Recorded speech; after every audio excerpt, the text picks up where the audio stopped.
Another episode of Real Dad Movement. My name's Al, and I've got an amazing guest for this today. We've got John Madsen, former NFL player. John, how are you? Dude, I'm excited to be here, man. I'm out in the United States, Utah, so we have quite, I think it's a day ahead for you, man. Yeah? Yes, that's right. Yeah. That'd be Tuesday afternoon for you, Wednesday morning for us. Right on, man. Right on. Well, I'm happy to be here, man, and super excited to be on your show. It's great to have you on, mate. And look, thanks for giving us your time. And you're very busy and a very powerful man in what you're doing right now. And I'm going to love sharing that as well as some of your background and history. And whereabouts, I'm curious, Utah, is that inland from San Francisco? Whereabouts is that? Yeah, so San Francisco is California, so that's on the West Coast. And so if you go east from California, you'd run into Nevada, which would be Las Vegas. Hmm. And then from Nevada, one state over would be Utah. So we're Mm. we're on the West Coast. Flight wise from California, San Francisco, we're about an hour and a half. So yeah, man, we're pretty close, not too far away. Nice. Is that because when I hear that, it sounds like to me that it's like in the middle of the USA, but it's not. No, it's still West Coast. And so the middle of the USA would be a couple states over. Then you'd get kind of, Midwest and then, pretty much the just, heart of the United States. And then from there, you travel to the East Coast, which would be New York. New York City is a 5-hour flight from where I'm at. So I'm definitely closer to the West Coast. Mm. It's crazy when you say that. I think of how massive it is, and then when you actually look on the map, Australia and the USA is virtually the same size. It's incredible. But you have like 10 times the population. Yeah, man. And it's funny when you talk to somebody from, a different country. I always do this. I have no context of where it actually is on the map. And it's funny because, in the United States, it's a huge place. And, you can go to the West Coast and you can have beaches and sunshine, and you can go to New York City and it's almost like a completely different feel. And so when you have travelers coming into the United States, it's like, depending on where you go, you experience one little sliver of what the United States has to offer Mm. and not really experience a whole other wide ranging, places that we have. So, and much like, probably Australia, in my head, I picture sandy beaches and ocean, and I have no idea, what else is out there. Mm. Yeah, it's incredible, isn't it? There's plenty of mountains and different fields in different states. We obviously don't have as many states as you, but there's certain parts of the country which are always reasonably warm. Some are very humid up the north, and the south is, yeah, it's like very very chilled and cold down at Tasmania and further points south. It's all beautiful, just like certain parts of America we've been to. I want to visit and explore more, but my wife and I, we've gone to both east and west coast, and I enjoyed Vegas too, man. Funnily enough, like we went there for our honeymoon, and I really, really enjoyed it. We didn't go crazy with alcohol and that sort of stuff because I was doing the CrossFit regionals at the time, but I was awesome. The shopping and the casinos, everything. We weren't going in there getting high off drugs and then wiping ourselves out like I hear a lot of my mates do.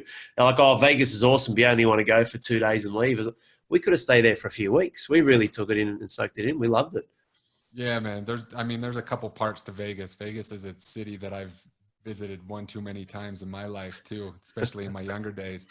But you can find whatever you want out there. And I know what people are saying when they tell you that only go for 2 days, because there's some wild pool parties, there's some wild parties. It never shuts down, but Mm. it also does offer just tremendous restaurant nightlife experience. You can hang out with your wife, go to shows, all types of stuff, man. So Vegas is a cool city, and absolutely a city that everybody should visit if they aren't from America. Definitely, man. I'll second that. It's and to expand on that. Well, let's dive right in, mate. Because speaking of experiences, that's what forms up our life, John. And we're connected through our coaching groups, and it was great to have this connection with you. And I'd love to share your experiences. Pretty phenomenal in some of the stuff that you've told me about being part of it and playing in the NFL from 2006, 2010, I think. And Yeah. and I guess the rise to that. And A big thing for me, mate, is perspective and drivers. I really love to know what drives people and the perspective that they choose to have in certain areas of their life. But talk to us, man. Like, how did you, I guess a bit of background on yourself and growing up, but then how you got into all of a sudden playing in the NFL. It's incredible. Yeah, man. In a nutshell, I'll tell you that I ended up playing in the National Football League, which was a dream come true. Unlike any other person who's ever made it to the NFL, I never played high school football. And so if I rewind from there and tell your listeners that from the time I was 5 years old, man, all I ever wanted to do was be an athlete.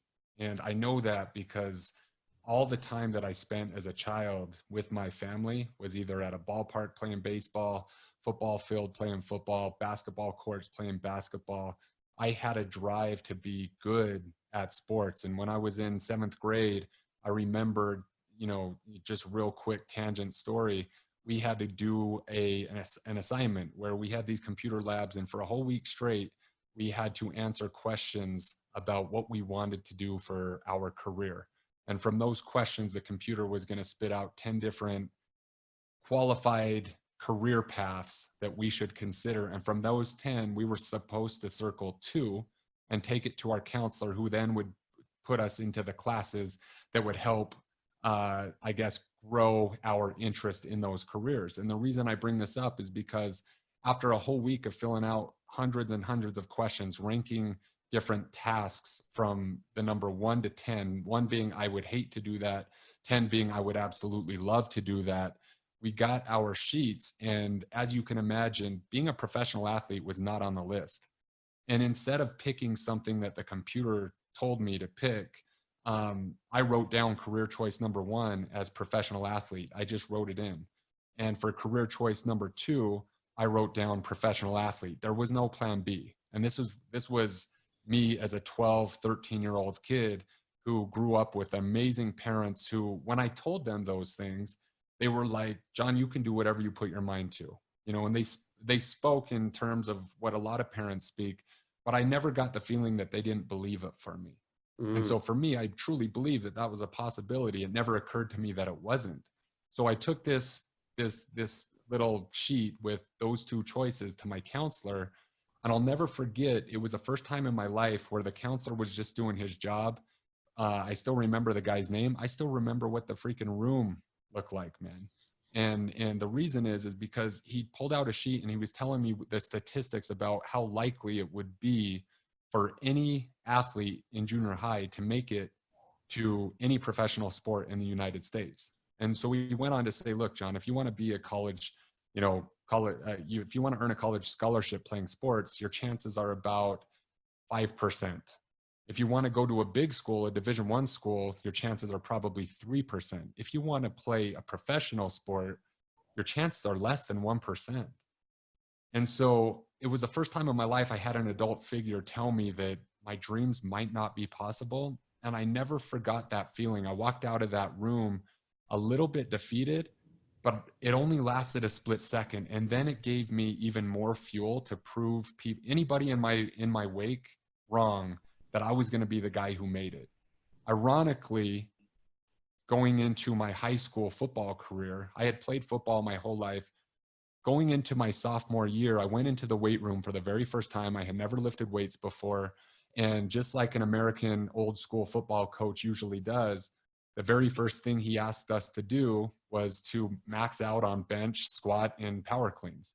And I was like, well, shit, the power cleans look hard. The squat looks pretty dangerous. Let's just take my 5 little friends over to the corner and see how much we can bench. That looked like something I could do. Up to that point, I thought I was a pretty good athlete. It never occurred to me that I wasn't strong.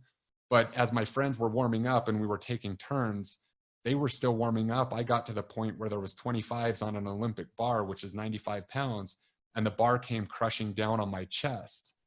And my friends, just being boys in high school, was, they were laughing at me, calling me all kinds of names, and thought it was hilarious that I got pinned by a 95-pound bar. But in that moment, my confidence got crushed. And I was like, holy shit, man. Like I'm weak. I'm a weak kid. I'm the weakest kid in this class. And I was afraid in that moment that I was going to get crushed playing football. So I went home and I told my parents, I was like, look, Dad, I'm not going to play football this year. And, you know, he looked at me like, why? Like you were always a really, really good football player. And I said, you know, I went to the weight room. There's kids that are a lot bigger than me. I'm scrawny. I'm lanky. I just want to get bigger and stronger. And so my dad did something that changed my life. He hired a strength and conditioning coach when I was 16 years old, and I couldn't wait to go 3 times a week for a year. I was with this guy, and this guy absolutely crushed me, dude. This dude crushed my soul every single day, and I loved it because there was a part of me that knew that every time I was doing something that I was doing with that guy, my friends were not doing it. And my friends who were at one point was stronger than me, I knew that every time I went to that weight room and I went through that pain, I was bridging the gap. I was getting closer to them. And I knew one day that I was going to be a strong, powerful mother effer man. And I took that. And it wasn't even that I wanted to be a better football player. It was that I just wanted that strength and power. Funnily enough, you know this because you're in the same industry as me, and the same reason you probably like it. With that strength and power, what really changed was I started believing in myself. And I had this confidence that was just like, it grew and grew and grew. I graduated high school having never played a down of high school football. I played basketball. I wanted to be a college basketball player. I wanted to go to the NBA. I was 6'5". I was about 190 pounds as I graduated high school. And my high school team was terrible. I didn't have a single scholarship offer. I was going down to a junior college just to walk on to the basketball team when I thought it somehow, some way, I got it in my head that I was going to try to walk on for the football team after never having played high school football. I walked onto that football team, man. I played for 2 years. I transferred to my school that was close to my home, the University of Utah. For anybody who's, you know, football fans in the United States, we were the first BCS busting team. We won the Fiesta Bowl. My quarterback at the time was Alex Smith. My college coach is a Hall of Famer, Coach Urban Meyer. And I took that and I reached my dream of being an NFL player and played in the National Football League for about 3.5 years. It's incredible, man. It's fascinating when you see how vulnerable we can be mentally, but then also how we all have the ability to tap into the adversity that we face to fuel us. Like, I'm the same as you, man. My parents always used to say to me, you can do anything in this world, Al, if you put your mind to it and you're willing to work and sacrifice for it. And not once did they ever say it from the line of, oh, they're just being a supportive parent. It was, no, it's the truth. It's the truth, mate. Go and do it. You want it, go get it. You want it, go get after it. Because when you say that, mate, so much of that connects with me because that's what I grew up as well. I didn't know what the sport was. I just wanted to be a professional athlete. Right. Yeah. So I was going to play cricket for Australia and then play soccer for Australia and then, you know, play rugby league for Australia. And it's incredible how there's a lot of similarities in your story and the different adversities. For me, it was the opposite. I wasn't strong, but I was overweight. So I lost my athletic ability from like 9 because I was a child superstar with soccer and cricket. And then I lost that from 9 till about 17. But can you remember, though, I'm just curious, man, like you've said so much amazing stuff just then we can dive into, but can you remember like what led to you having that belief? Like, do you have a memory when you're 3 or 4 or 5? Like, why did you just want that? Like, why did you want that, John? Why was that a part of your being that you then nurtured and nourished as time went by? Dude, it was a couple things. I was good. I was a good athlete. I was naturally athletic, but when I say naturally, guys, the point is that because I liked it, I put in the time because I wanted to, because that's what I truly enjoyed. Where I grew up, there's, you know, we get 4 seasons. And so in the wintertime, there's snow on the ground, and basketball was one of the sports that I liked. And so I remember days where it would snow and my neighbors I was on a hill, so we didn't have a hoop in our yard. And across the street, it was flat. So my neighbors had a hoop. And I remember multiple days, me going to my neighbors, knocking on their door and asking them if I could shovel their driveway, which was huge, by the way. And I would spend a whole 45 minutes shoveling their driveway and then be shooting baskets in the middle of a snowstorm with an icy basketball. And so my friends wouldn't do that, right? Like and that's the thing. When I say I was naturally gifted and naturally athletic, it was that, but it was also that I liked doing it. And so more begets more. Because I was good at it and liked it, that's become like my kind of life's journey. All I knew was like, I want to be an athlete, and that's what I wanted to do. But the funny thing was, man, is as good as I was, it almost felt like I was never the star, or I never got the credit that I wanted or craved. Call it insecurity, call it whatever you want. It was like I was always like a really good player, but there was somebody on the team who I thought was getting all the accolades, all the recognition. Take that into high school. You know, I wasn't the guy that was averaging 30 points a game. I was averaging a nice, 10 to 12 points in basketball and maybe 10 rebounds. And athletically, it was like I was superior athletically. I could jump, I could run, I could do all those things, but I was an unselfish player, and therefore I wasn't lighting up the scoreboard with points. And so I was always a good athlete, but I was never getting the recognition that I craved. And so when I went to college, there was this feeling that I think I was so afraid to fail, man. And this is going to be weird. I was so afraid to fail, and I was so afraid to go to college and then come back home and just be another guy, like just be irrelevant in my mind. My fear of being irrelevant and not somebody to come home with pride and say that I'm this college athlete and I made it and I won scared me so bad that I just kept going. And I just kept going and I just kept going, and I was relentless in my pursuit of and my afraidness to come back a failure never allowed me to quit. Where there's millions of guys out there that was more athletic than me, that had more ability than me, that for some reason a coach said something to them, or they didn't get playing time, or they got injured or whatever, and they just quit. They just stopped. And for some reason I was so afraid to fail that I just never quit. And over time I got better and better and better, and ultimately I ended up in the National Football League, and we're on the world's biggest stage, and I'm playing the world's biggest sport, and I score a couple touchdowns. And it was almost then, and I didn't realize this until years later, where I've kind of unpacked this in my life, where the afraidness to fail got me to a certain level. And then when I got to that level, I took this breath and I was like, nobody can ever say I'm a failure now. Nobody can ever say I'm a failure. I never played high school football and I'm playing in the freaking NFL. So no matter what anyone says, like if they say that I failed or I didn't succeed, like it wouldn't even affect me, because I know that's not the truth about me. But see, here was the problem. I couldn't flip the switch. Now I couldn't chase greatness. I was so used to just not wanting to fail that when that was over for me, I couldn't flip that switch and then chase greatness. Because now what I do, and in my programs and a lot of what I teach, is I think people are either away from motivated or towards motivated, right? There's two different things. People are going to be either motivated to get out of the pain, or there's people who are going to be motivated for greatness. Two different things, toward, away. And so I spent my whole life being away from motivated, where I was like, I'm away, like whatever I do, I don't want to fail. Like I cannot fail. And I think that's really powerful to get off the runway, to take off. But there's a certain level where that's going to stop. Like if you don't make the switch and start chasing down greatness every single day, then you're not going to ever reach your fullest potential. Because when I got cut from the NFL, it had nothing to do with ability at that point. It had everything to do with my mindset.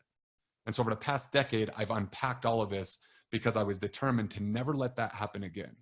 Never, ever leave potential in the tank and not grab all of it. Because I felt like I did that in the NFL because I didn't have the tools that I have now. I would have been whatever I wanted to be if I would have tapped into a bigger belief of being in the Hall of Fame, or being a Super Bowl champion, or being an NFL player for 15 years. But when I was content with the fact that I didn't fail, I stopped. Incredible, man. That stopping process, did that happen overnight? Is that what ended your career in 2010, or what? Yeah, share some of that with us. Yeah, man. If you're familiar with the NFL, I was playing for the Oakland Raiders, and every single year I had new coaching staff, which is not a good situation to be in. So when I got there my rookie year, I worked in and I got a ton of playing time my rookie season. We were a bad football team, and so at the end of the year they fired that coaching staff. A whole new coaching staff came in, and I had to re-win the position, which happens.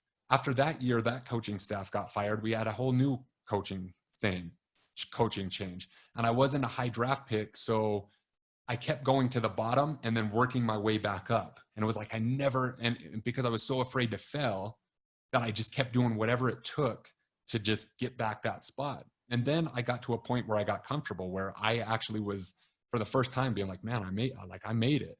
And when I took that breath, what happened, it wasn't that I didn't work hard. It wasn't that I didn't go to the weight room. It wasn't that I partied too much. I did a combination of all of those things. I was living my life. I was partying probably more than I should, but I was living my life, and I was, just doing what a young, dumb kid normally would. The problem was that I believe that my belief system wasn't built enough, like I said, to just chase down that ultimate greatness. So what happened was, I feel like I could have done a little bit more, right? And I don't like to speak in terms of regret, because that's not what I'm talking about. It's just, if I look back and unpack everything that happened, I know that there was more left on the table. So at a certain point, I started to struggle. I was playing a position with that third coaching staff that I wasn't necessarily great at. I was a hybrid wide receiver / tight end who was forced to play tight end. In the first 2 seasons, I was left playing a position that I was fairly confident in. And in the third year, I was forced into a position that I was like, dude, I lost my confidence. I lost my ability to play with confidence. And when I did that, I got cut. And when I got cut, it was the first time in my life I had ever got cut. And then my confidence took a dagger for a minute. And I didn't have the mental tools to get back up off of my feet and get back on my feet and fight all over again. It was like my confidence shattered, and I tried to build it back, and it shattered again. And then ultimately I didn't have any fight left in me to continue on. So basically, after I got cut during going into my 4th season with the Cleveland Browns, I remember calling my agent up and just saying, man, that's it. I'm going back to Salt Lake City, Utah. I signed a lease. I'm opening up a gym, a performance center. I'm tired of this stuff. I'm tired of living in suitcases. I was 27 years old at this point. And it was like, for the first time in my life, I took this breath. I was okay with the fact that nobody could call me a failure, because I made it and I scored touchdowns. And it was enough for me in that moment, because I didn't know how to tap into a bigger belief. That's the only way I can explain it. It's an amazing share, man. And thank you for that, because a lot of people, similar to myself, I never made it, and then had years of glory in rugby league. But a lot of people, all they see is what they see on TV, right? They don't hear the story, whether you made it or not, or how much you made it, or how long you went for. You could be the greatest player in the world.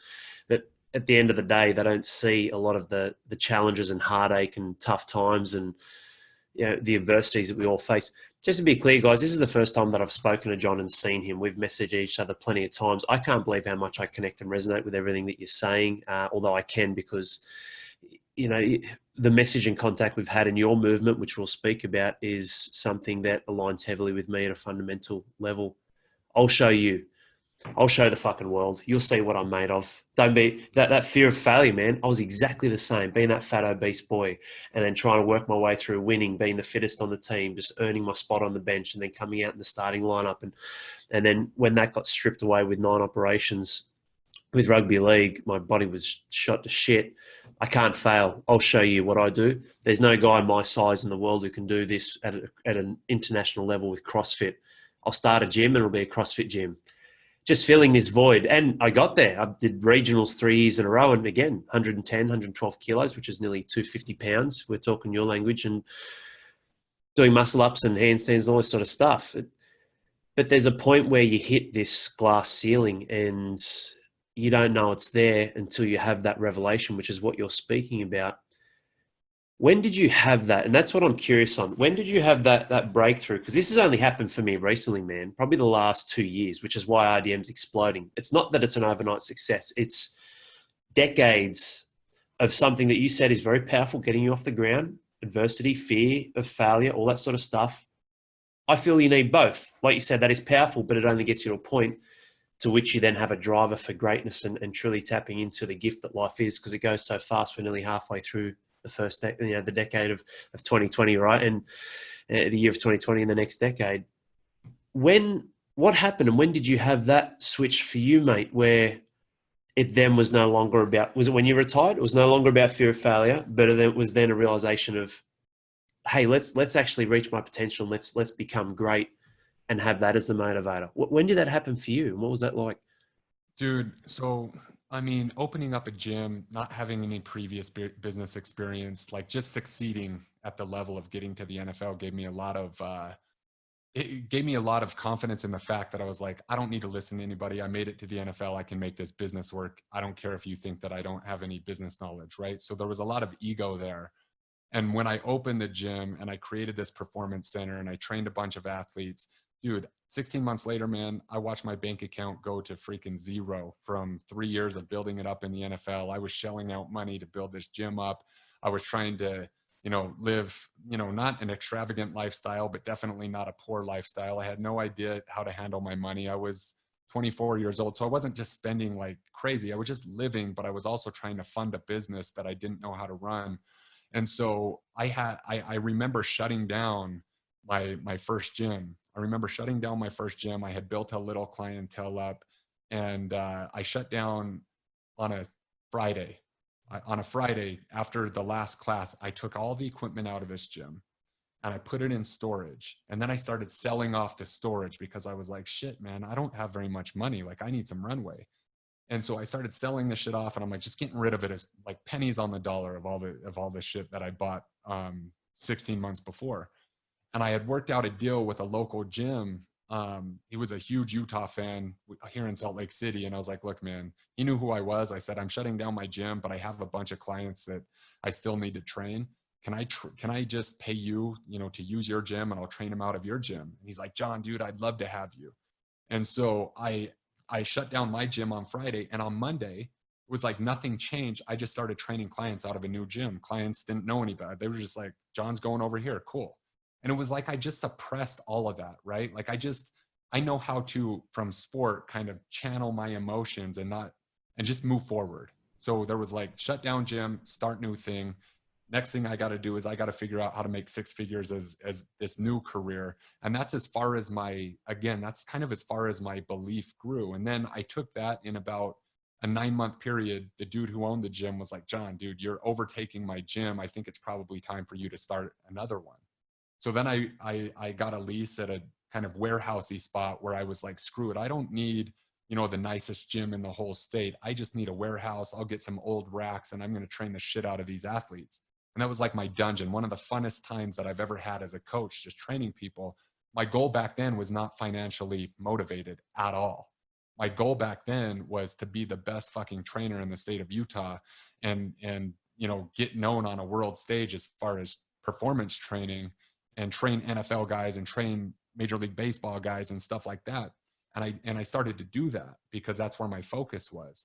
But still, I had no idea how to run a business. And so and the reason I'm telling you this is my business was very, very rocky for a long time, for a really long time. And and I think you know this because we ended up in the same coaching groups.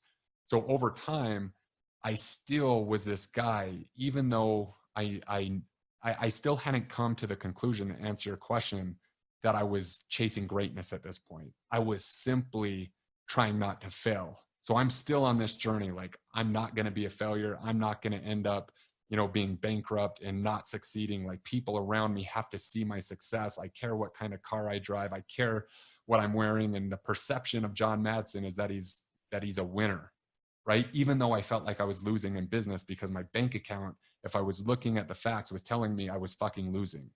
There was no getting around that, dude. Like I had ruined credit score. I had overdrafted Amex cards. Like I did it all, dude. But on the perception side, people still saw John Madsen as a former NFL player who has a thriving business. You see this incongruency with how I was living my life. Ultimately, I got married. My wife was a beautiful news anchor on TV here in Salt Lake City. So I saw her face on TV all the time. She ended up coming to my gym for a little bit. We hit it off like crazy right off the bat. And eventually we got married. Okay. And I bring that up because it's important. I shift from an idiot kid to getting married at about 30 years old. And now I have a wife, and we're trying to, you know, she was very successful in her right, and I'm trying to build my business. And I'm still this guy who's just trying not to fail. This is a theme, man. I'm just trying not to fail. Eventually, I started investing in myself. I started reading some books. I ended up going to a Tony Robbins event. And this Tony Robbins event, Unleash the Power Within, was really like this spiritual awakening for me, where I'm like, shit, man, like there's so much more inside of me that I'm not doing. And that event just, you know, it led me to go to Tony Robbins Business Mastery, which was like a $10,000 event. And at this point, I'm dragging my wife and we're just putting stuff on credit cards. But I inherently knew that every investment that I made, I wasn't giving Tony Robbins the money, I was putting it inside of me. And every time that I went to an event and my belief grew a little bit, I started going a little less about being afraid to fail and a little more about becoming who I needed to be. My only thing was I wanted it faster, man. And so eventually I had this gym business, and then I wanted to create a movement online, which was, as you know, probably way harder than the gym business. And I started kind of getting my feet wet there. And there was a lot of things that were holding me back from being my true authentic self. First and foremost, just caring what other people thought, putting myself out there, putting my message like first and foremost in front of people for them to judge. But really, I was afraid of it because my life was incongruent at that point. Here I am struggling, but people thought I was successful. So I couldn't really speak the truth because the truth wasn't in my heart. And as I kept going, man, my true revelation for a really long, you know, answer to your story wasn't until recently, man. I would say 2 years ago, a year and a half ago. I'm 37, man. This probably hit me at 35. I didn't give birth. My wife gave birth, but we had our first baby girl when I was 35. She's 2 now. And that moment was the best moment of my life. That moment was like, now I have a purpose. That moment changed me. And there was somewhere right around there where I really, really made that shift and got away from being motivated just not to fail, but to really believe that I could achieve that infiniteness that was there in the past that I buried. Does that make sense? Does fatherhood play a role in having that realization when you see that you're more invested in life with something that is actually a part of you in your children? Dude, I think what it was, man, I look down at my baby and I look at her eyes, and she's just like, and I'm not like religious in the context of religious, but more spiritual and whatever that means. But I look down at my baby and I see God. I see infiniteness in all of its glory in this baby that can achieve and do anything that she puts her mind to. And that baby is made from half of me and half of my wife. And so when I'm looking at her, I'm looking at me. And then I realized that we were born infinite. You, me, everybody listening to this fucking show, we're born infinite, and we're taught limitation over time. So for a while, I escaped that by making it to the NFL. And then I got beat the fuck down in business because I didn't know what I was doing. And I had ego and I had a bunch of shit that I had to get rid of. And then I realized all over again that I could tap into the infiniteness of life and power, just like my baby will be able to. And if she could do it, I could do it. And there was just that realization that, like, fuck it, man. Like, I'm gonna do this life, and I'm gonna do as much as I possibly can, and I'm not gonna be bound by restriction and limits anymore. Very powerful, man. And it's understanding frequencies and vibrations, which is energy, and that there's a science to this. It's not talking about, you know, wizards. And I'm the same as you, mate, in a spiritual sense, in understanding that obviously we're having a human experience, but we quickly forget the possibility of our power and what we can do. And I think you're right. Like, our children remind us of that. I think you mentioned before we caught up, or you sent me through, that you had to do IVF for her as well, mate. Is that right?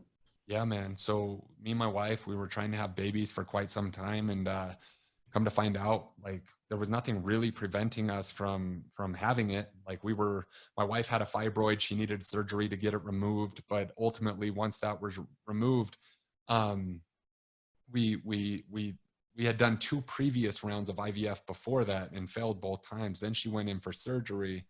Meanwhile, we had 1 embryo left. So actually we had failed twice. I think it was our 3rd IVF try. We had 1 embryo left. And the doctor was like, let's get your fibroid out and just give this last embryo the best chance possible of, you know, turning into a born baby. And so my wife got surgery, and then we had to wait 6 months. Meanwhile, our little beautiful baby was frozen in time for 6 months. And when my wife was healed up, they inserted the embryo, and that 1 embryo turned into my beautiful baby girl. So we had been through, you know, that was 3 rounds of IVF. My wife is a warrior. She's, I mean, I can't even imagine what she went through. As a man, you know, all we can do is offer support. And when it doesn't go as planned, you know, what can we do? We can just move forward and offer support and love. And ultimately we got a beautiful baby girl. After her, we tried 1 more round of IVF. So that was my wife's 4th, and that didn't work. So now we're in the point where, dude, if my baby girl is if she blessed our lives as a gift, we're happy. We want, and we believe that we're going to have another baby or 2 naturally. But whatever happens, man, it's in the hands of God, and we're happy, man. We're truly happy. It was quite the journey. It's a real miracle, isn't it? And timing is something that plays a role in this as well. Modern world, it's a little bit better, I guess, the chances and the odds. We had, with our initial collection, because we did IVF for our first 2 children, and then my wife Corinne, she's naturally pregnant with our 3rd, which is actually going to be a boy, which is really funny how it works. The 2 IVFs were girls, and the natural one is a boy, and she had polycystic ovaries and endometriosis, pretty bad stuff, and I had an average count, so I was just average, I guess. You know, when you look at sperm count. Yep. C. They called me a C.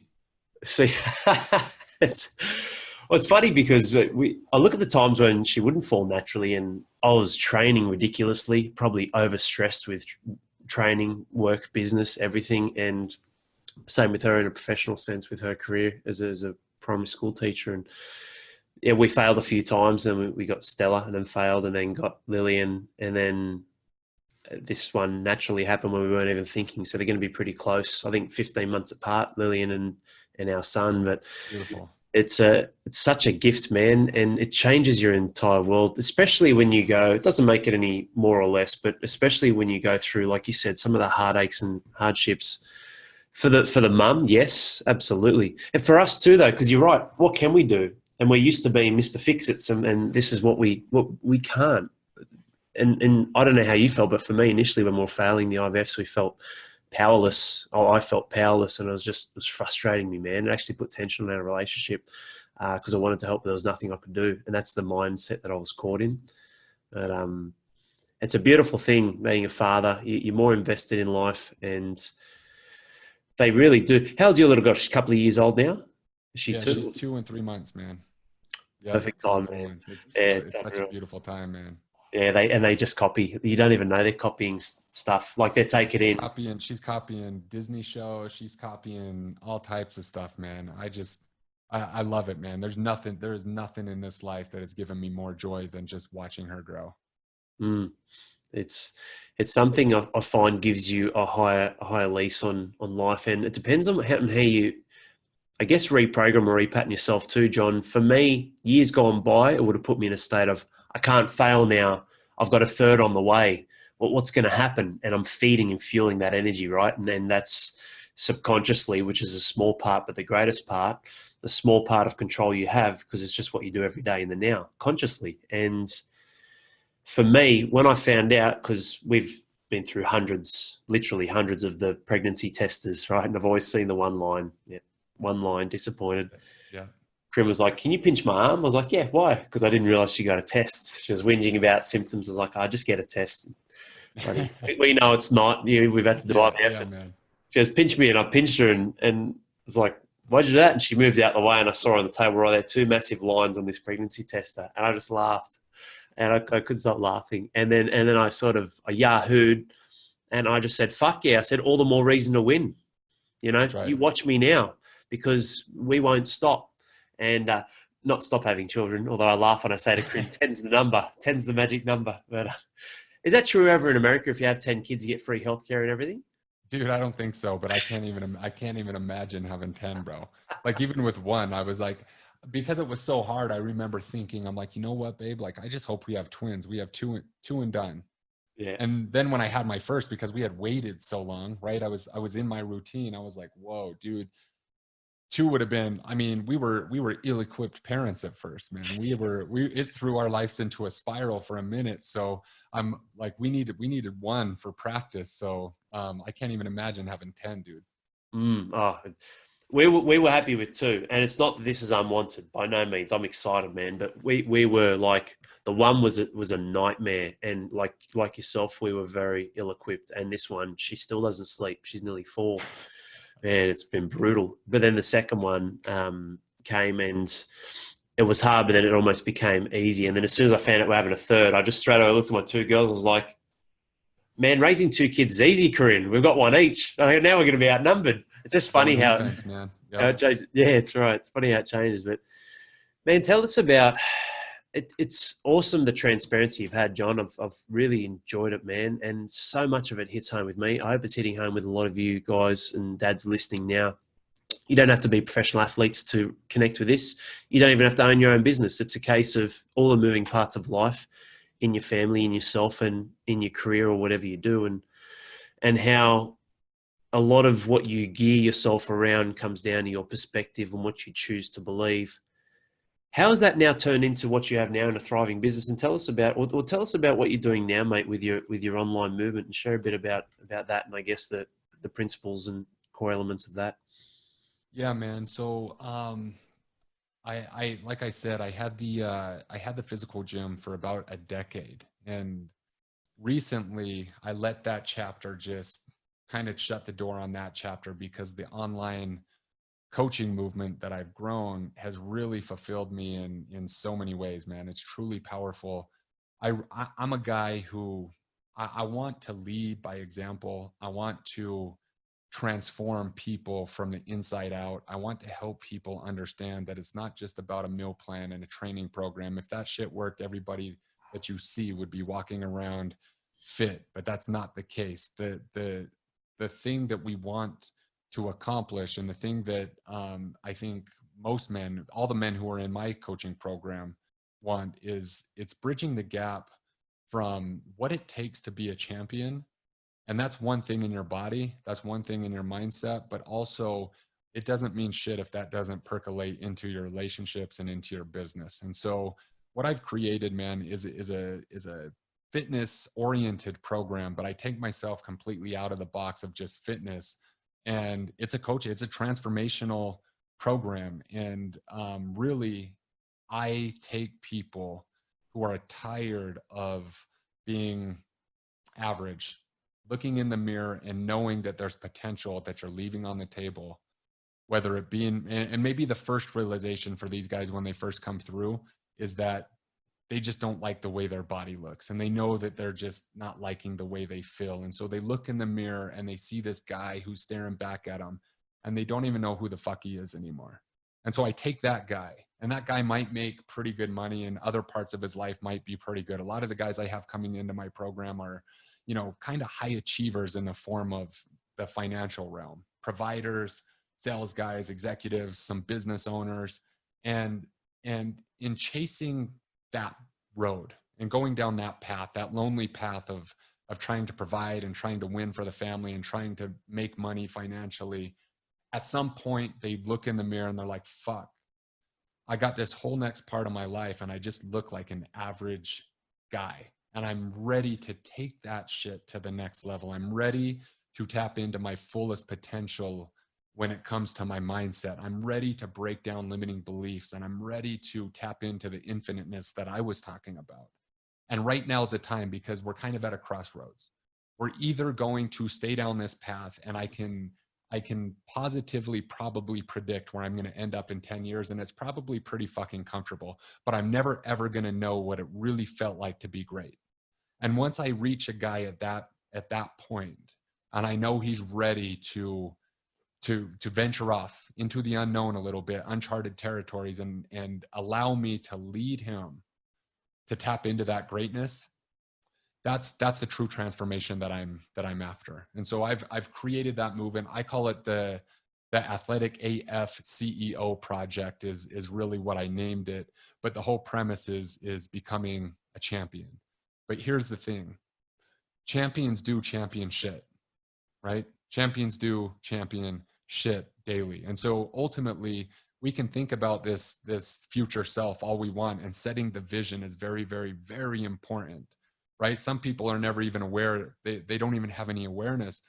But once we think about it, what really is going to determine our outcome is our behavior. And you know this, our daily behavior is what's going to determine our future result, right? We are what we do. We are what we do. And so when someone comes in and they sit on a phone call with me in the beginning and they're just like, fuck, John, dude, I'm just not happy with where I'm at. I'm this, I'm that. And I'm like, they think they want me to send them a meal plan and a training program. And I'm like, dude, you don't need me to tell you that grabbing 5 beers every Friday and Saturday night is taking you away from your fullest potential. You don't need me to tell you to put the fucking potato chips down and grab an apple instead. Like, you already know that. And so what happens with men, and you get this, but I'm just talking to your listeners and hopefully saying it in maybe a different way. You already know the behaviors that you're doing that are sabotaging your success. So why the fuck do you do them? Right? And the reason you do them is because you have no set vision for yourself. You have no set vision for what you want to be and what you want to accomplish. And there's not enough desire for you to actually do what it takes to get there, because you've never been around enough men that's going to set you straight and call you on your shit. Because if you keep saying that you're going to do something and you continuously don't do it, it's the worst thing you can possibly do for every aspect of your life. Because every time you make a promise to yourself and you quit, you're creating a pattern, and your unconscious is taking notice that this guy is full of shit. And so really what I have to do is I have to break people into the fact and make sure that they understand that their behavior is going to be the thing that determines their outcome. And we have to stop the self-sabotaging behavior and replace it with that champion stuff. Because Tom Brady and the Patriots do shit differently than the fucking teams that go 2-14. And you do stuff differently than the dad who's struggling. And I do stuff on the daily differently than the dad who's struggling.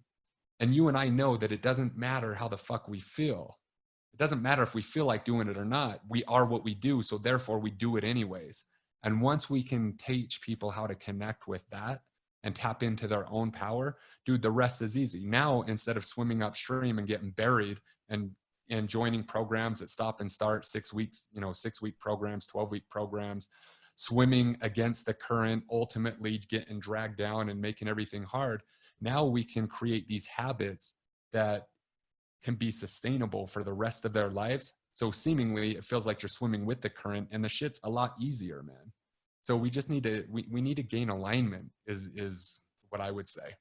And you're spot on, man. Like, life is a series of present moments, which is built off the back of patterns, habits, routines, rituals. You are exactly what you do. It's not looking forward. So you've got guys and men who aren't even visionaries. They can't even see where they want to go, which means, guess what? They're not seeing the alternative as well, because they're blind both ways. It's like, I want this, they don't even know that, but then they don't even realize how fucked up they're going to get. I call it point minus A. Like, you want to chart a point A to B. A lot of them don't even know minus A till it's too late, mate. And when that light bulb moment comes, you do some incredible things, John, I've seen, and I do as well, but we're not miracle workers. It's got to come from them. We're not here to save people. And you don't run 3-week programs, 3-week challenges. It's about compounding. I spoke to one of my dads last night about this, actually. It's like compounding interest. You just keep turning up. You get that 1% every single day, turn up, little shift, turn up, little shift, turn up, little shift. And it makes huge changes, man. And the result looks after itself, doesn't it? Yeah, man, dude. And once we can take a guy there, man, I'm gonna do this shit until I'm dead, right? And so, like, it's not even that somebody has to go so hard out the gate. And that's the funny thing. Sometimes people get excited and they just want to go balls to the wall, but the problem is they burn out. You know, if I go to the gym and you look at my pictures online and you're just like, I stay in great shape year round. And I do it seemingly with a lot less effort than some of the guys who are spinning their wheels, doing a bunch of cardio, going to the gym for 2 hours, kicking their own ass in the gym. Like, I work out, I get strong, I recover, I eat good, I sleep good. And like you said, I have the habits and rituals and behaviors that I can sustain, not for 6 weeks, but until I'm 100 years old. And then when you get into that consistency game, you give yourself a lot more freedom to, you know, not have to restrict and not have to do all the things that suck. And getting to that point in the first place, you can go and live this life of excellence. Mm. The funny part is with all that as well, mate, you spoke about fitness being an element of your program, and you did touch on that, but you're right, it's the coaching, transformation, all of the above. But what people don't realize, and this is where I sort of don't really like the term online coach, or some people think I'm an online PT. Look, the fuck that means. But we are using and tapping into the primal vessel of physical health and how that affects how we feel. Because everything we do physically, John, affects how we feel. I say this all the time with my dads. How you brush your teeth. Benefits if you do, consequences if you don't. You know, having showers, clothes you put on, the climate, the environment you're around, physical environment. It all plays a role. You, man, getting crushed with a 95-pound barbell. How did that make you feel? And that's the crazy part people don't realize. It's like, no, I'm not just giving you a program and exercise. We're using that as a vessel as well to start to shift the mindset through the routines, habits, and rituals so that you actually change your identity and change who you become, who you can. But I don't know why I think it's people who hate their life don't like change, which doesn't make sense, right? Whereas change is something that happens. It's the only constant in life. It's always changing. You know, Right. you're different to who you were 6 months ago, 6 years ago, 16 years ago. Why would you want to be the same? Mate, 21-year-old Al turning up now. I'm 35 now. No way I could handle what I'm doing right now. I'd get fucking crushed, even though I was physically fitter across the elements of my life, like you said, with business, relationships, and their own body. Worlds apart now than what I was. Yeah, man. And like you said, I'm the same. Like, call me a coach. I don't know. I don't really know what you want to call me. Like, I view myself as a leader. I view myself as somebody who can tap into, who can grab a hold of a person and help them by leading them, not saving them, but simply leading them, and then helping program the behaviors. If we're going to be like I said, I keep going back to this, champions do what champions do. It takes what it takes, right? We're not going to shortcut that. But if you're willing to go on this ride with me, I'm going to show you what you're capable of, but I can't do it for you. Right. And I think we're obviously very similar in the way we coach and lead, because we know that we have to lead from the front or nobody's going to do anything. I'd love to get your insights on that as well, mate. When you talk about leading from the front, what are a couple of things that you'd love to share with us on what makes John who he is? Like what are a couple like mantras, habits or things? Like, are there a couple of things I'd love for you to share, man? And then maybe we'll touch on, obviously some advice as well to help guys who aren't at the level you're at. But yeah, what are some things you do to make sure you stay in tune, in check, and you're on point? Yeah, man, there's a couple things. I'll start with one that's more conceptual, and then I'll give kind of a ritual that I do that's more like something you can implement right now. But one of the things that changed my life, and the one thing that I wish everybody can know, is that there's two things that you can ultimately control that are going to absolutely have a profound effect on your life, and it's going to actually dictate how you experience life, whether you experience success or whether you experience failure. All of it, the whole spectrum. Number one is your focus. Okay. Number one is your focus on. We've all heard the term, what you focus on expands. But really what I'm talking about is more than that. It's not just your focus, it's your reality. And as soon as you realize that we each have our own reality, that is our own map, and our own map is built through our own lens, which, if we're taking, stuff that happened in our past or things that we're seeing in real time, everything is being distorted, deleted, or generalized, right? And those distortions, deletions, and generalizations make our map, right? And so I call this really our like our reality. And I say my reality because my reality is going to be different than another person's based on their deletions, distortions, and generalizations. So we got to be very, very careful about the lens that we're looking through, right? And there's a couple things that are going to dictate this reality. Number one is our physiology. So just what you said is one way that we can control our reality and our emotional state is by changing our physiology, which is the exercise, what kind of food you're putting in your body, how you feel based on, the activity that you do. Are you lazy? Are you sitting on the couch? Are you eating potato chips? That's going to have a profound effect on your reality, right?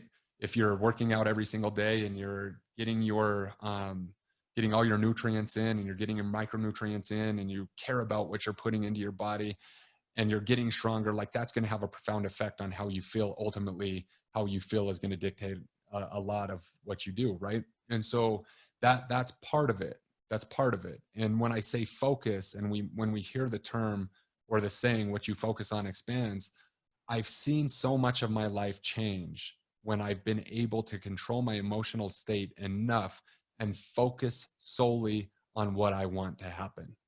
Because what I used to do is focus on what I don't want to happen, right? And your unconscious cannot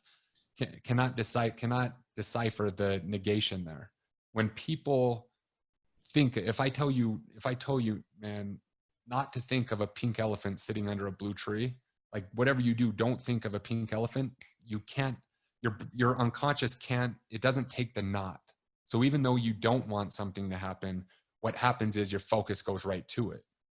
And so if you ask a man what he wants, and you've done this a million times, what do you want out of life? What do you really want? What do you truly want?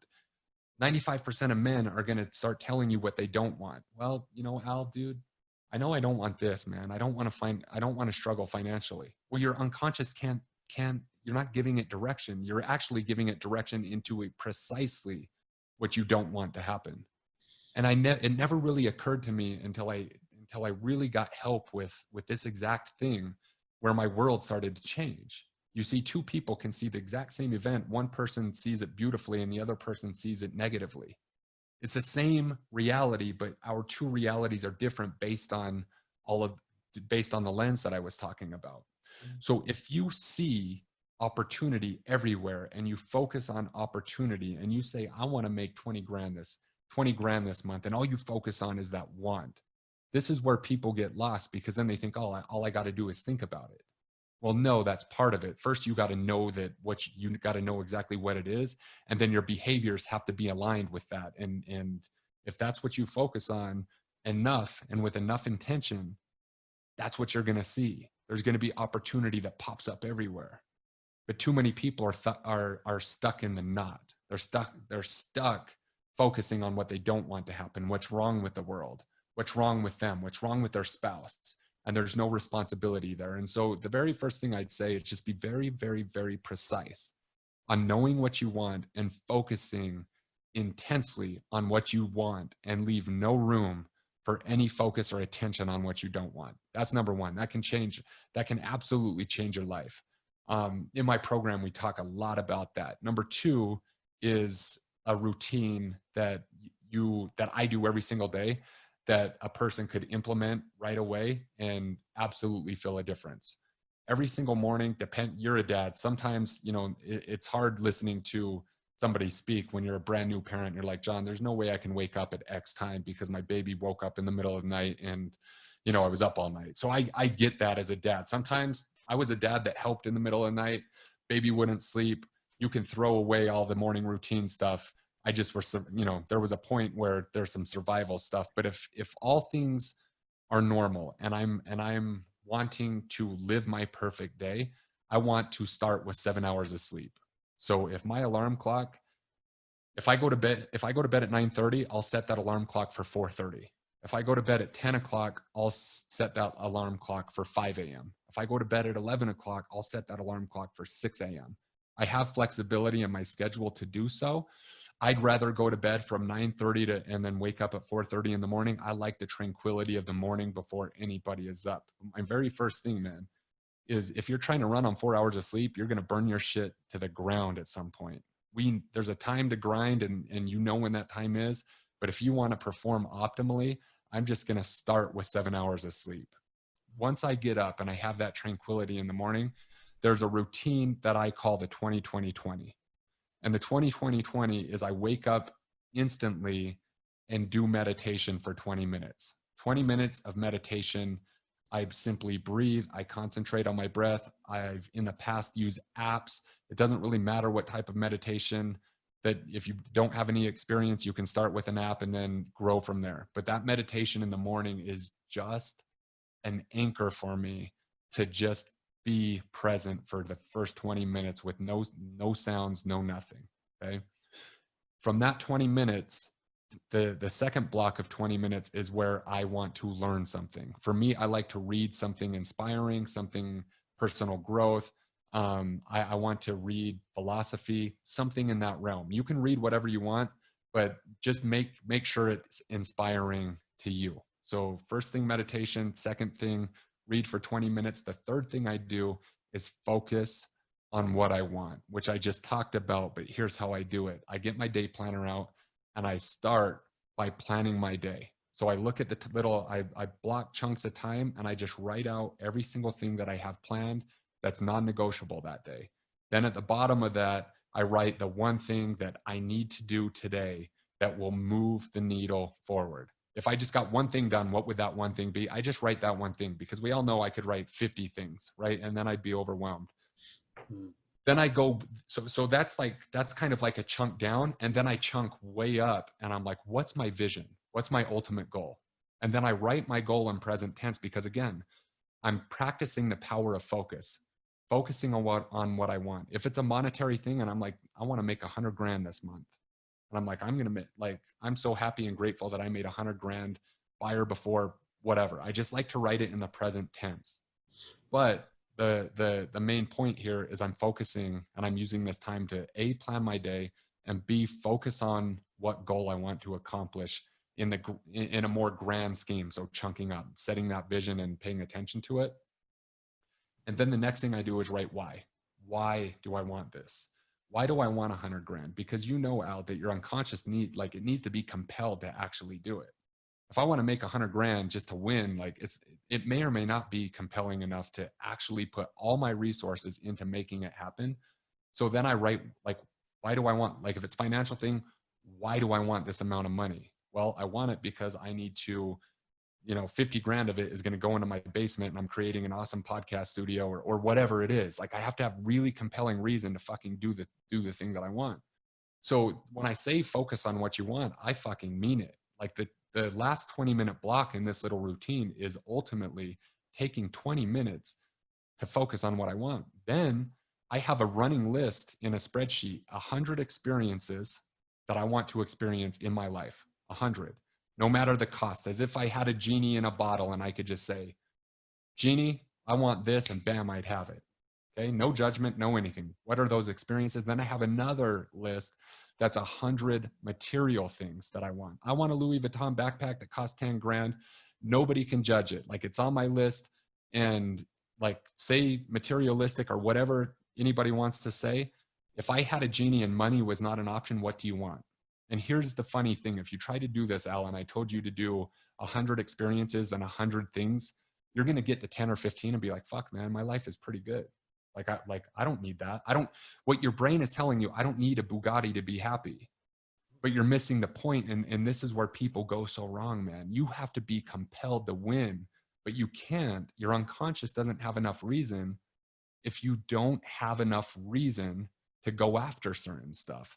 And so the exercise for me is every single morning I add one or two things.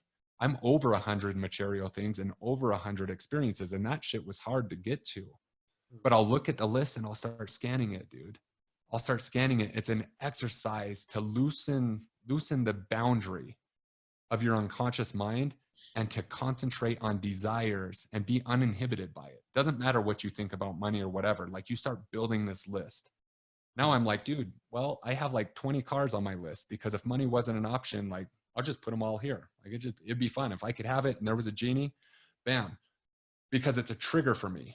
It's a trigger. I'm expanding my awareness and my desire. And so the 2020 formula, to sum it up: 20, you wake up with meditation; 20, you learn something; and then 20, you focus on what you want, because I'm leaving no room for me to focus on anything that I don't want. This has been a magical transformation for me. And then I solidify this by hitting the shower, taking a shower, and then the last 2 minutes of that shower is ice cold every single day. And we can talk about the health benefits of, ice cold shower. I really don't care about any of that. When I hit cold, I'm changing my physiological response. You can't help to be freezing cold, right? And so I'm changing my emotional state in an instant. And that trigger, the first thing that it triggers, and I trigger it every morning, I fire that trigger, that cold water on my body: excellence, championship, excellence, championship, not average. And as soon as that water hits my face, it's a trigger that I'm willing to do whatever it takes to reach my goals. And most people aren't. So I take that trigger and that anchor, and then the last like 30 seconds or so of that shower, I feel the gratitude for even having the ability to have hot water on demand, with that cold water on my face, and just feel gratitude for everything in my life for 30 minutes out of the shower, bro. And I'm on fucking fire in that first part of the day. If I start my day like that, I feel unstoppable for the rest of the day, man. As you would. That's incredible, man. I love it. It's a lot of methods that surround you connecting with yourself. That's what I see. And the thing about money and all that, people use it the wrong way. They use it to trap themselves. You're using it in a liberating way. It's an economic plan. It's a resource. That the end, you're its master. So I love that stuff. I've got nothing wrong. Used to, got nothing wrong with people talking about material things. And a lot of the times, I think it's symbolism of sacrifice and what they've earned too. So why wouldn't you be able to have that? Yeah, absolutely. And yeah, that's really powerful, man. I love that, especially with the cold shower. And you're right, there's a lot of different benefits, but the purpose behind it, from what I've seen and heard with all that stuff, is alignment, because it's such a distracting world. I don't watch the news or listen to the radio or any of that. No, I haven't done that for years, but especially now, no way, man. I'm not, like you said with realities, I'm not absorbing all these other people's realities into my own, especially if they're halfway around the world. What can I do? I look after myself, be the best version I can be. Everyone else is going to win anyway, aren't they? They're all going to get some value out of Al. It's a real quick way to solidify negative programming by paying attention and bringing that into your reality. 100%. It's been awesome chatting to you, John, and you've given a huge amount of value. I am curious though, like what's something, a piece of advice? Like I know you've spoken about the methods, and what you said just then for the last 5 or 10 minutes was awesome, but there will be a lot of men and a lot of fathers listening to this. And it's not about not knowing where to start with something like you said just then, 2020, awesome. But I guess from a mental point of view, like what's a bit of advice or something you would give someone, or a pattern that you see, or some advice you can give a father or man listening now for him to just change who he is to who he wants to be? Absolutely, man. God, there's so many, but I'll tell you this. I'll just say it takes what it takes, but nothing more than that. Okay. And I'm going to explain really, really briefly and try not to be long-winded. If you want to be elite and you want to go from good to, and I say elite, just like a true high performer, becoming that is going to take what it takes, meaning you're going to have less options. The road is going to be more narrow if you want to live in that body and in that financial arena, or whatever aspect of your life you want to improve in. If I want to look like a 1%er, my options are going to be less broad than somebody who's okay with being a 50%er. And it's very important for a person to understand that, because you have to understand that there is no shortcuts. There's a lot of dumb ways to do shit. There's a lot of dumb programming out there. There's a lot of programs that you can spend time in and not get any result, and spin your wheels frustrating. But the great ones know that it's going to take a tremendous amount of work, dedication, consistency, and effort and courage and all the things to achieve what they want to achieve. Okay. And you have to decide where you want to be on that spectrum. If you're okay being a 90%er and you want more options, then you're going to strike that balance at some point, knowing what it takes to be that 90%er. If you want more options than that, and you want to live your life and be free and eat, more cookies or whatever, then you can be a 70%er, and you can find a plan that will allow you to live that lifestyle.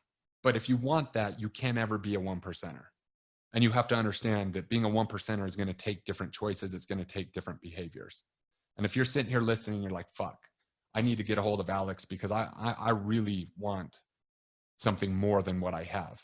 Know that your behaviors are going to change. And as you ascend up, the road is a little bit narrower. You're not going to have all the freedom and be able to, go out on the weekends and drink a bunch of alcohol and do all this stuff if you truly want to create this life that you say you want. So I'll say that it takes what it's going to take. Okay. And as long as you have a well thought out plan and somebody to follow, if you need a leader, then you can get there. But it's not going to take more than that. And so some people burn themselves out. So I added this last part in because I realized in working with men, sometimes, especially with high performers, they jump into things full board and they just want to crush themselves. They want to work out 6 times a day. They want to do HIIT training. They want to fucking, be in a pool of sweat at the end of their workouts and just die. And I'm here to tell you that that's not what it takes. You don't have to give 120% effort. You have to give your 100. You have to give all you've got, right? And you don't have to burn yourself over and over and over again. And if we think about this in terms of sports and baseball, for example, a pitcher who wants to throw 100 miles per hour and he's stuck at 98, if the tighter he grips the baseball, he's actually going to have his miles per hour go down. Because if he's so wound up and he's so tight and he's trying to out effort everything, he's actually going to get worse results. The only way for that pitcher to get over that 100 mile per hour mark is to obviously work at it, but to loosen his grip a little bit, to be more flexible, and to let it go sometimes.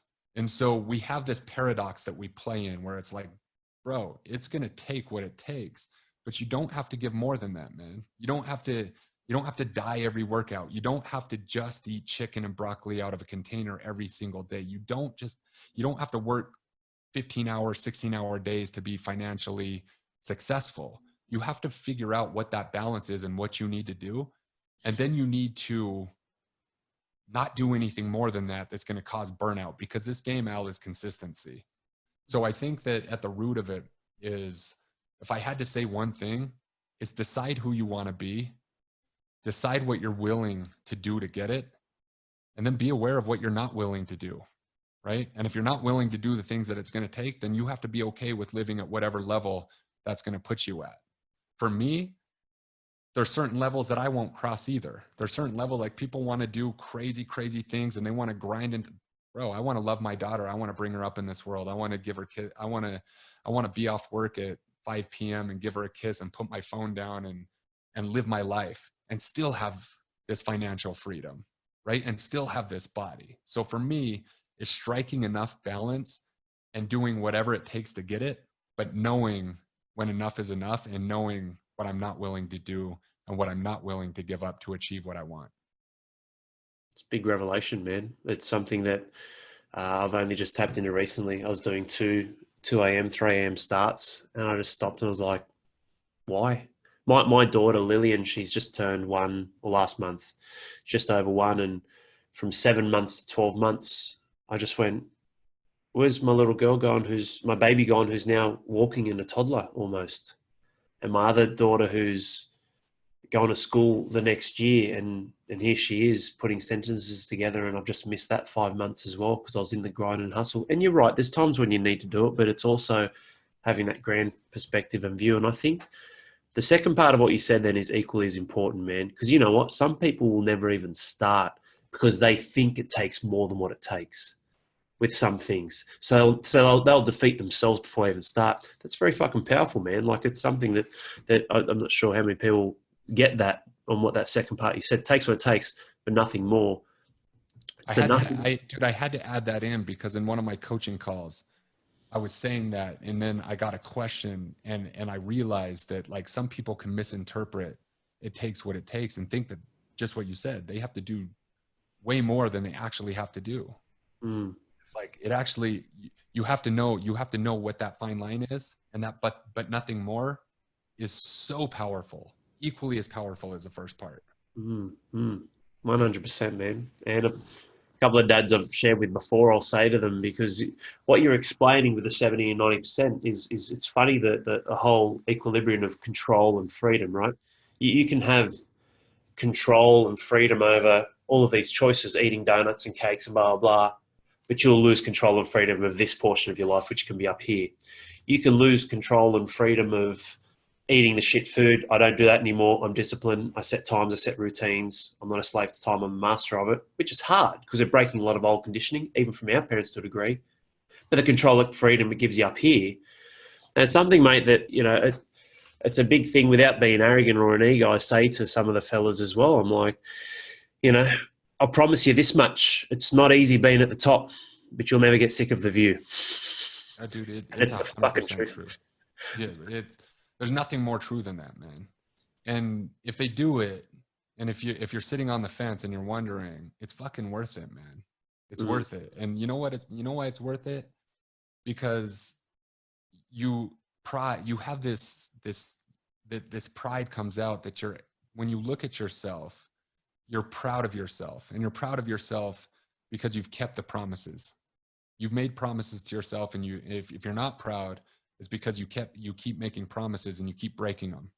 Nobody else has to know that but you. But when you look at yourself in the mirror, and at a certain point, if you do what Al says and you get to the top of the mountain and you get that view, you're fucking proud, man. And when you're proud of yourself, you're in this energetic state that it just allows you to even get more and be more. So I agree 100%. Yeah, it's the toughest and really only person that you ever have to answer to, mate, is yourself, isn't it? When it comes down to it, and that's what I see now, which I do so even more now that I have children, being a father, because I need to stand up and lead them, which means I need to look at that man, like you said, look at that man in the mirror and have that pride, that self-respect, which you can have. Like, why are we so different? Everyone can have it, man. It's like every single person can have that. It's been awesome. Was there anything that you wanted to? I've loved having you on today, mate. Is there anything else that you wanted to add, or any final thoughts, John? I mean, you've wrapped up the last half an hour with unbelievable fire, man. But is there anything else that you wanted to add to this? It's been great having you. Dude, I just want to commend you, man. I see you from afar. I see what you put out on Facebook. I've been in your coaching group. You've given me tremendous value. I've looked up to a lot of your success, and so I just want to say thanks for having me on, and the leadership that you exemplify has been noticed across the seas in America from my two eyes. And so I just want to tell you great job and tell you that I'm proud of you, and I appreciate you having me on your show, man. Thank you, brother. And it's reciprocal, mate. I see the same as well with everything I follow on your end, and it's such high-end stuff, mate. And I love it because I can't imagine, and it's not castrating the USA in any way. It's just there's so many more people there. There's so much shit and fluff going around in Australia. I can't imagine that wouldn't be there on a great level as well, of people being misdirected, lost, unguided, and actually not having the real support they need. So I love seeing your work, man. It's incredible. Thank you, man. Thank you. Well, I appreciate your time again, man. I look forward to connecting again in the future, and I'm excited to listen to the show, man. Yeah. I think I'll listen to it as well, mate. You got some great golden nuggets in there that I'll certainly pick up. But I hope you guys enjoyed this as well. And thanks again for coming on, John. And if you guys ever need anything, please sing out and reach out. And also look into that. The Athletic as Fuck, or Athletic AF, sorry, project is. Have you got your podcast up as well? I do, man. So I have a podcast called The Show. So if you type in John Madsen, The Show, it'll pop up. It's pretty much everything we talked about. There's about 125 or so episodes. So I've released that about a year and a half ago. That's a really good place to get more content. And if not that, I'm on Instagram, John Madsen Official. and you can absolutely reach out to me there too. But more than anything, I'm just happy to be here and speaking about this movement because it's something that I care deeply about.